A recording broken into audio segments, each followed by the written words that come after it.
Halo pemirsa, kembali lagi saya Nindya Rima menemani Anda di lobi Belajar Lebih Memahami. Dan kali ini pemirsa kita akan berbincang-bincang bersama kedua narasumber dari Ketua DPRD Kota Surabaya dan juga Ketua Dewan Kesenian Surabaya pemirsa. Kita akan mengangkat tema seputar mengurai polemik Dewan Kesenian Surabaya. Seperti yang kita tahu pemirsa bahwa beberapa waktu yang lalu polemik antara DKS dan juga Dinas Pariwisata Kota Surabaya mencuat seputar event tahunan Kota Surabaya, Cakning Surabaya 2015 gagal dilaksanakan. Ada apa sebetulnya di balik semua ini? Jangan kemana-mana terlebih dahulu pemirsa, kita lihat terlebih dahulu cuplikan berikut ini.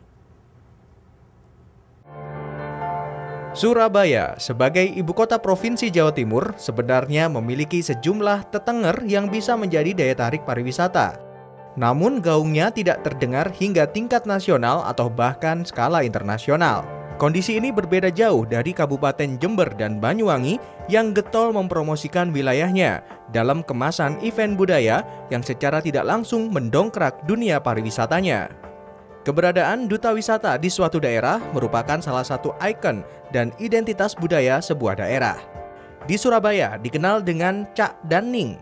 Pemilihan Cak Daning sebagai Duta Wisata Kota Surabaya yang sedianya digelar dalam rangka memperingati Hari Jadi Kota Surabaya setiap tahunnya, sepertinya terancam tidak akan digelar di tahun 2015 ini. Pasalnya, event tahunan yang diselenggarakan Dinas Kebudayaan dan Pariwisata Kota Surabaya ini belum mendapatkan anggaran. Bukan karena tidak ada anggaran, melainkan Dinas Kebudayaan dan Pariwisata Kota Surabaya belum mengupdate anggaran untuk program pemilihan Cak Daning yang di-deadline pada pertengahan Maret 2015. Tersiar kabar bahwa anggaran yang seharusnya digunakan untuk pemilihan ikon kota pahlawan dialihkan untuk promosi wisata ke Singapura. Apakah promosi pariwisata ke Singapura merupakan keputusan yang sangat mendesak untuk mendongkrak dunia pariwisata Kota Surabaya? Benarkah tidak ada satu koordinasi yang sinergis antara Dewan Kesenian Surabaya dan Dinas Kebudayaan dan Pariwisata Surabaya dalam memajukan industri pariwisata dan mengenalkan produk budaya Kota Surabaya? Semuanya akan dibahas di lobi Belajar Lebih Memahami. Pemirsa, saya sudah berada di dalam ruangan Ketua DPRD Kota Surabaya. Ada Bapak Insinyur Armuji MH dan juga di samping beliau ada Bapak Krisman Hadi SH.MH, Ketua Dewan Kesenian Kota Surabaya. Dan langsung aja kita ajak berbincang-bincang beliau ini. Pak Armuji, dalam rapat dengar pendapat bersama Komisi D DPRD yang dihadiri oleh Ketua DPRD beberapa waktu yang lalu, apa sebenarnya sih Pak pangkal atau muara masalah antara DKS dengan Dinas Pariwisata? Mungkin bisa sedikit dijelaskan. Ya, jadi begini, ada dua permasalahan sebenarnya. DKS sendiri tentunya mempunyai suatu sekretariatan di samping gedung saya. Sama-sama ketua dewannya, tapi dia Dewan Kesenian, saya ketua DPRD kan, sama dewannya. Oleh karena itu, sudah lama sebelum Pak Krisman ini menjabat sebagai ketua DKS Surabaya, itu banyak pengaduan, terutama tentang sekretariatan yang mana mereka tidak bisa digunakan secara maksimal. Gedungnya bocor, tentunya segala sesuatunya yang tidak terawat, dan itu sudah sering kita sampaikan pada saat saya menjabat Ketua Komisi A kepada Dinas Pariwisata, SKPD terkait. Dalam hal ini mereka yang menangani sebagai SKPD menaungi DKS termasuk. Tapi tidak diperhatikan sama kepala dan tidak pernah dianggarkan sama sekali hal-hal semacam ini. Nah, setelah Pak Krisman menjabat sebagai Ketua DKS, tentunya mereka sambatan kepada saya tentang hal-hal seperti sampai mereka juga mempunyai suatu kepedulian cukup tinggi, memperbaiki, merenovasi segala macam dengan urunan sesama teman kesenian, sesama teman-teman DKS, akhirnya bisa terjawab bahwa tanpa APBD mereka bisa memberikan suatu gedung bisa ditempati secara layak dan bisa dipakai untuk aktivitas.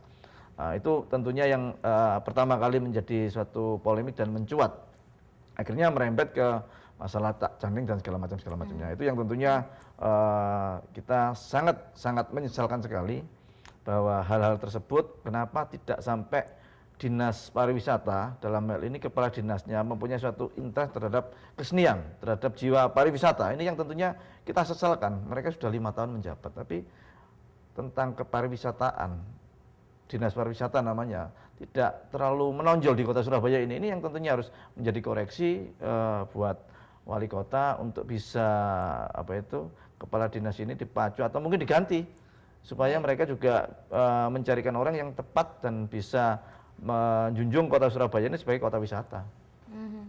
Kalau Pak Krisman sendiri Pak, sebenarnya apakah memang selain hal-hal yang disebutkan Pak Armuji ada masalah lain sehingga DKS bersama Dinas Pariwisata agak sedikit kurang menemukan kecocokan?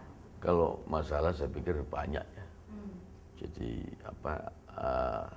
kemarin ketika kita audiensi dengan Komisi D yang dia juga Ketua DPRD Pak Armuji, itu akhirnya bisa terungkapkan banyak hal ya, bahwa itu saya pikir tidak hanya di Surabaya saja, itu sudah gejala umum di seluruh negeri ya, bahwa institusi pariwisata dan agen pariwisata itu biasanya memperlakukan kesenian dan kebudayaan itu hanya sebatas komoditas, sebatas barang dagangan yang bagaimana caranya supaya dijual ke khalayak yang seluas mungkin, entah itu khalayak lokal, nasional, bahkan internasional.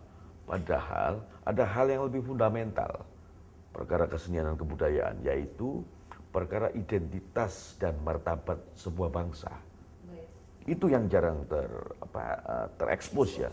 Oleh karena itu ketika merembet ke Cak Daning, ketika Cak Daning itu kemudian ditiadakan, itu seolah-olah mereka nggak risau, itu dianggap sebagai kayak tahu tempe yang menu yang dengan gampang bisa diganti dengan ikan asin, dengan kelotok, dengan menu-menu makanan yang lain. Padahal tidak.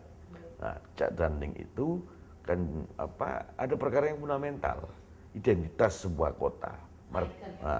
Ikon sebuah kota, martabat sebuah kota. Jadi sebenarnya itu yang institusi pariwisata mesti lebih mencermati, bahwa perkara kesenian dan kebudayaan itu bukan sekedar perkara barang dagangan, tapi perkara martabat dan identitas sebuah bangsa.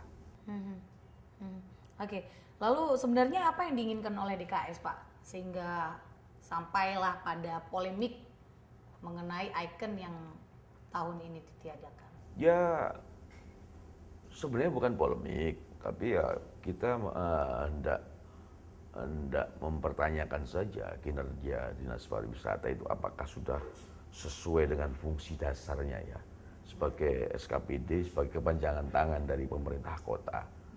Sebab kan Dinas Pariwisata yang menaungi kami, Dewan Kesenian Surabaya, sehingga kalau toh kemudian kita mengkritisi Dinas Pariwisata itu adalah di dalam kerangka supaya Surabaya ini martabat dan identitasnya sebagai sebuah kota menjadi lebih eksis gitu loh. Kita kan kemudian menjadi tidak bisa menegakkan harga diri ya sebagai warga kota, sebagai pemegang budaya arek gitu ya. Satu-satunya kota yang dijuluki sebagai kota pahlawan ini adalah Surabaya. Tapi ya seperti tadi Pak Armuji bilang, kok melempem ini kerjanya Dinas Pariwisata. Melihat acara-acara kesenian, event-event kebudayaan itu hanya sekedar barang dagangan, hanya sekedar aktivitas untuk menghabiskan anggaran. Saya melihatnya begitu. Padahal tugas Dinas Pariwisata adalah jauh lebih dalam daripada sekedar menghabiskan anggaran dan membuat event-event kesenian dan kebudayaan. Lalu salah satu media kan menulis bahwa ini memang akan Cak Danin akan dihilangkan gitu ya Pak Armuji ya, karena tidak adanya anggaran dari Dinas Pariwisata. Apakah betul? Ya, jadi kita tidak setuju. Yang tidak menganggarkan itu adalah Dinas Pariwisata, bukan tidak ada anggaran. Surabaya ini APBD-nya 7,3 triliun. Nah, kalau cuma untuk kegiatan Cak Daning itu nggak ada apa-apanya sama sekali. Cuma setetes saja nggak ada. Ini yang tentunya harus dipahami oleh Dinas Pariwisata. Kenapa? Seperti apa yang tadi dikatakan Pak Kris, identitas Cak. Setiap orang, anak Surabaya kalau dipanggil Cak, itu merupakan suatu identitas bahwa itu arek Surabaya. Dan itu tidak terjadi di kota lain, selain kota Surabaya. Ning itu juga begitu.